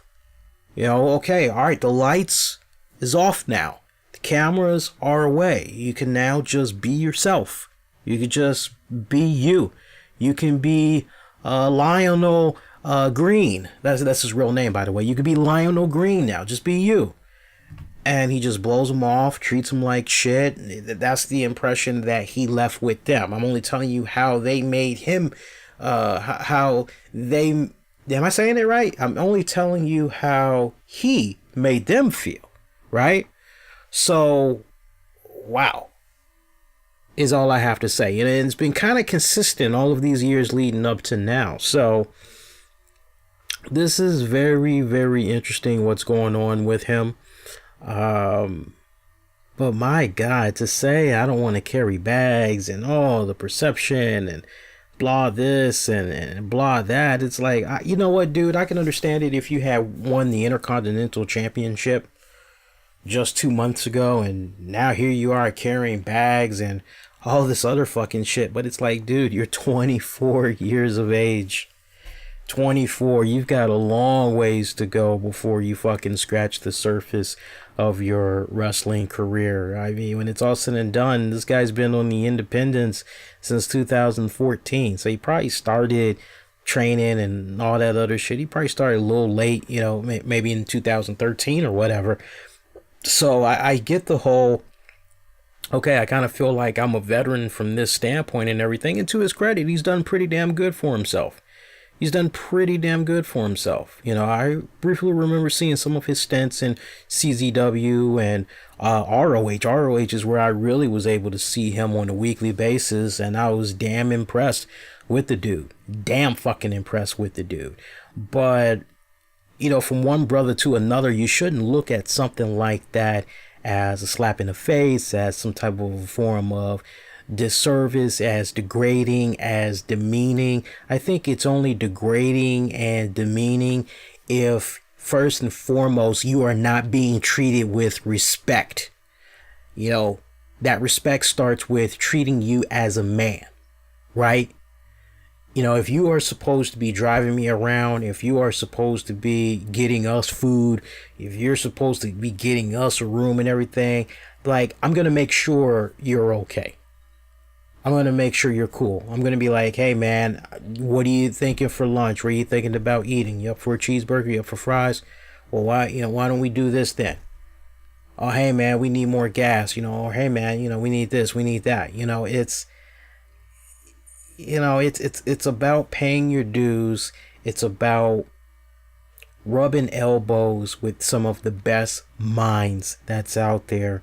And it's all about listening, and it's all about doing what you need to do to better hone your craft, and ultimately breaking that ice and proving that, man, you're okay. You're definitely one of the boys. And to that point, you get in that position where you got allies on your side as a result of constantly being on the road with these same guys that you're driving with night in and night out. I mean, my God, somebody show this guy Green Book or Driving Miss Daisy. I mean, yeah, they didn't start off all chippery and buddy. They eventually got warmed up to each other and everything. And yeah, there's nothing demeaning, there's nothing degrading, not when what you're getting in exchange for the service that you're providing is very valuable information that you're not going to be able to get anywhere else. Yeah, you may think you have all the answers and the ins and the outs, but I'm very curious to see where that's going to be heading for him. God bless him for being so outspoken, though, man. I mean, much like Luke Harper. You see, Luke Harper had put his statement out there saying, hey, I had requested my WWE release, and you can kind of read in between the lines and get the gist that he feels as though, hey, with regards to my respected career, I kind of feel like it's time for me to take new leaps. It's time for me to test, new waters. And I get that when you just think about what's been happening with him creatively, and he really, to his credit, hasn't had that many injuries. There's probably only 2 injuries that I'm aware of. Maybe possibly 3. But he's not injury prone whatsoever. The bad breaks that he's had with the gimmicks and all that wasn't really working out for him. Boulder Brothers, or wherever the fuck that with what was that? The Bulgin Brothers, Bulge, whatever the fuck that shit wasn't quite working out for him and everything. And God bless him. Here's another guy that is just taking a step back, looking at where his life is, the crossroads, and saying, you know what? Kind of better than this. I don't need this anymore. What I was doing before I came to the WWE, man, I had such good name recognition. I was getting booked all over the place. My name, my brand was out there. I respect anybody that says, hey, you heard it from me first. I asked for my WWE release. And look, the reports that's going around about, Vince McMahon is not granting him his release because of XYZ, like, those are just speculation when it's all said and done. As far as I'm concerned, the only thing I am taking at face value that everybody else should be taking at face value is what Luke Harper has put out there. And as you see, we've yet to see him on TV again since that announcement was made, right?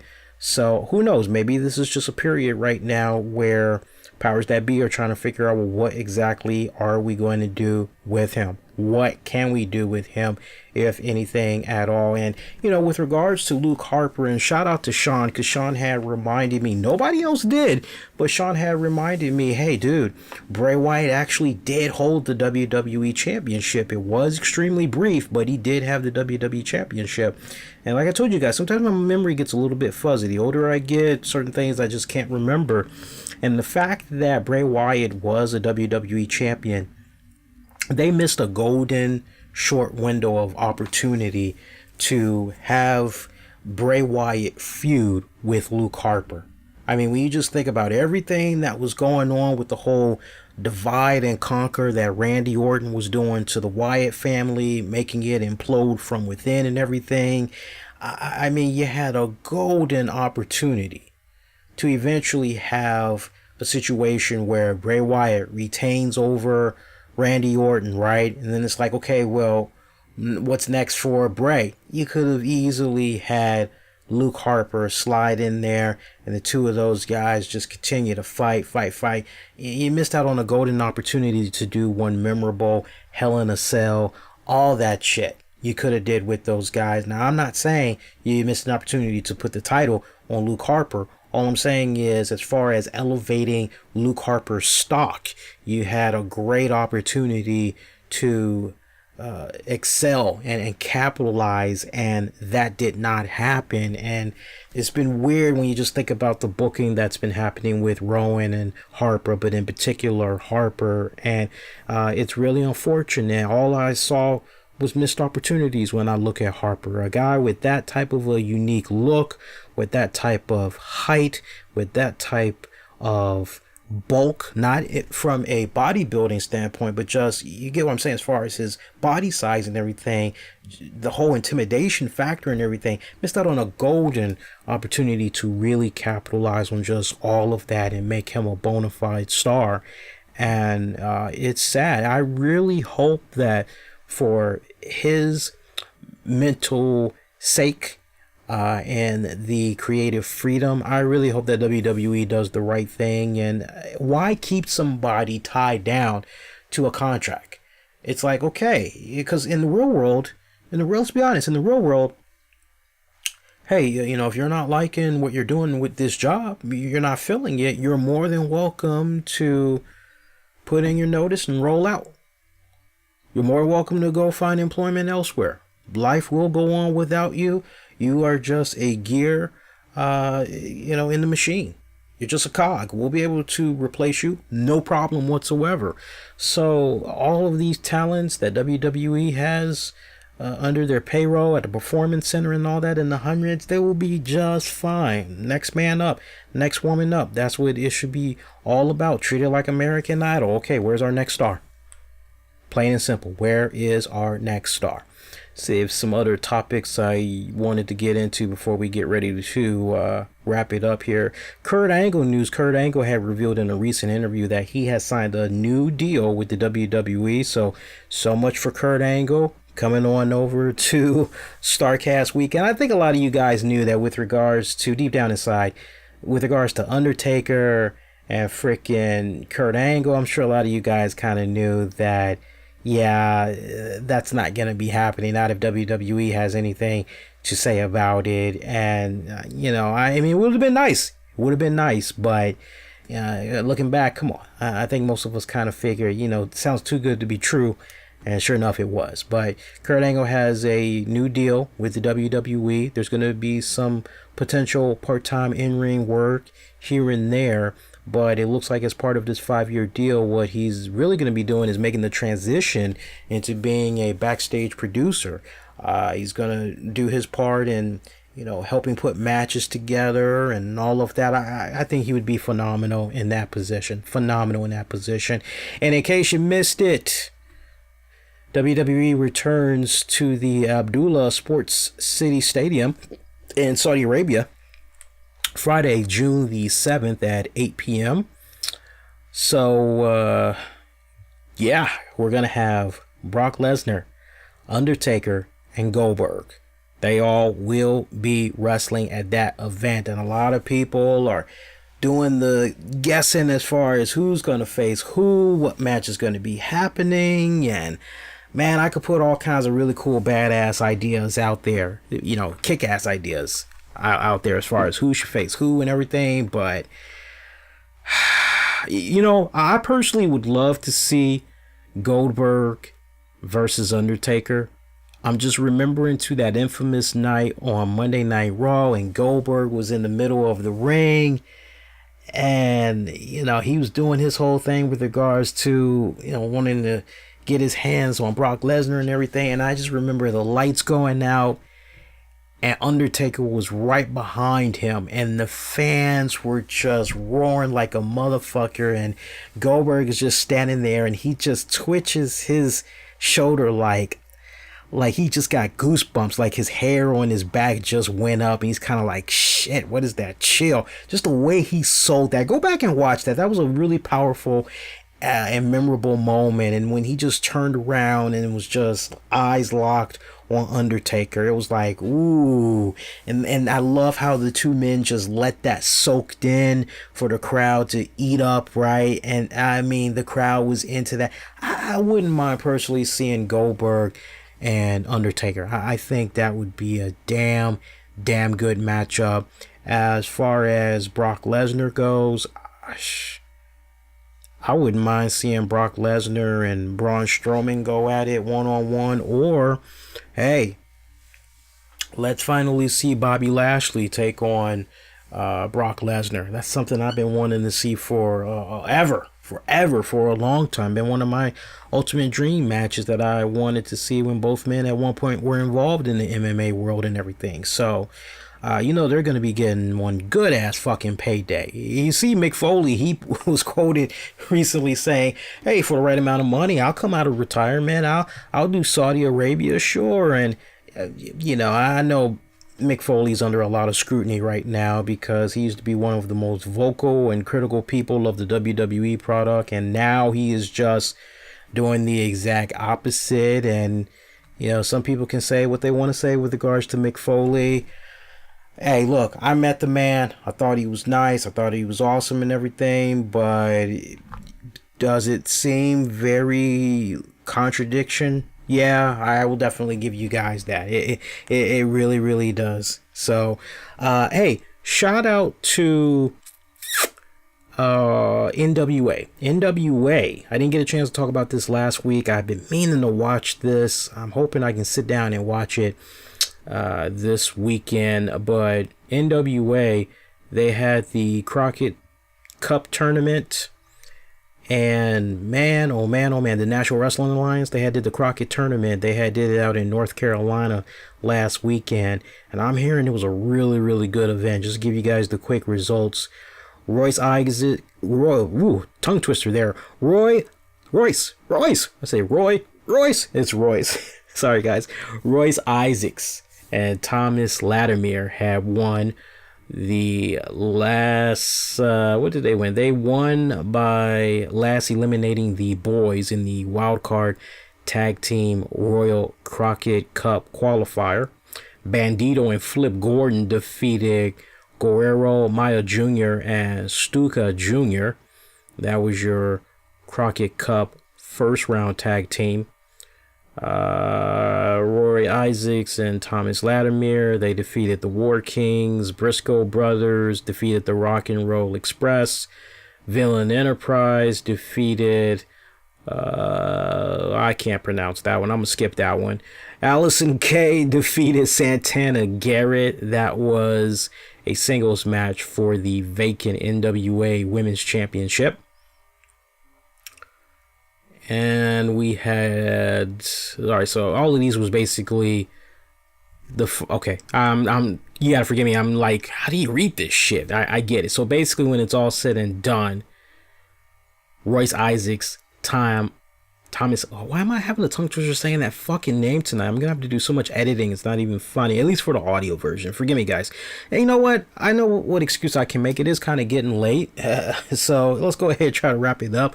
But I see how they're doing this now with regards to the Crockett Cup, basically. So Royce Isaacs and Thomas Latimer, they're basically the ones that ultimately had won the whole damn thing. It looks like it's safe to say, right? Okay. So also we had Colt Cabana. He defeated Willie Mack. That was a singles match for the NWA National Championship. See, Villain Enterprises, they defeated Royce Isaacs and Thomas Latimer.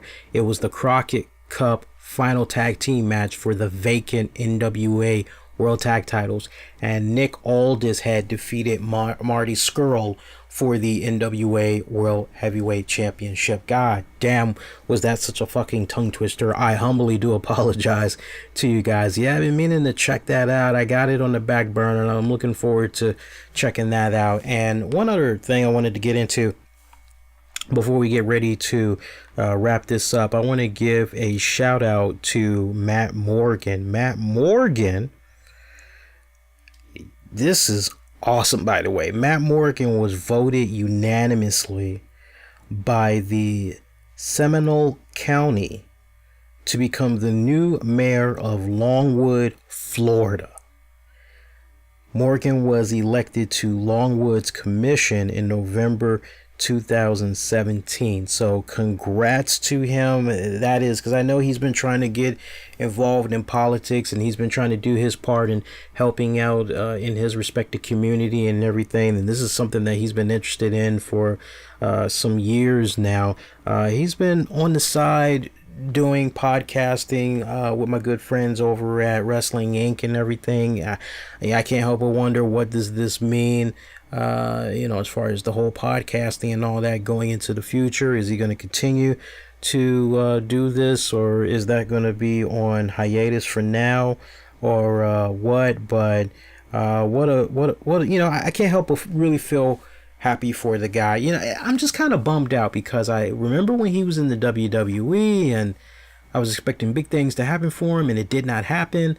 And I actually fucked with him when he was in Impact Wrestling. The whole blueprint, Matt Morgan and everything. Loved it. His pairing up with Joey Ryan, I really thought those guys were playing very well off of each other. I thought they complemented each other very well. And it seemed as though it was going somewhere. And then, especially when Hogan was there. Because it's like, Hogan, all right, Hogan sees something in the blueprint. Okay. And for whatever respected reason, Matt Morgan did not break that glass ceiling and go to that next evolution with his character, but he was always one of those guys I personally felt that was just a heartbeat away of being one of the most talked about wrestling personalities out there on the market. And I'm happy that he's successfully been able to make this transition over to what he's doing now as the mayor. So congrats to him. And other than that, there's really nothing else to talk about this week. So I'm definitely going to go on ahead. I'm going to stick a fork in it. We're going to call it DONE done for this week. So the show is going to be about an hour and 57 minutes. I'm down with that, right? So once again, RCWR Show is going to be airing on Wednesday nights, 9:30 p.m. Eastern until the NBA season is over. We're in the playoffs mode right now. This all leads up to the NBA Finals, which happens in June. So once everything gets nice and calm again, NBA Finals wraps up, that's when we will be back on our Tuesday nights of 10 p.m. But remember, for the time being, we're on Wednesday nights at 9:30 p.m. Eastern at all the usual places where you can check us out. Be kind, rewind, check out previous episodes of the RCWR Show you may have missed, available on demand and on the downloads on great platforms such as iTunes, Spotify, iHeartRadio, Stitcher, my God, TuneIn Radio, all over the place. Use the keywords the RCWR Show. Check out the RCWR Show app, available for free in the Google Play Store. Give me a follow on Twitter, Facebook, Instagram. Use the keywords the RCWR Show. And that is going to do it. Until next go round, I'm wishing all of you all to be safe and, most importantly, be kind to one another. And your next episode of the RCWR Show is going to be coming at you all on Wednesday, May the 15th. Once again, your next episode of the RCWR Show is Wednesday night, May the 15th at 9:30 p.m. Eastern.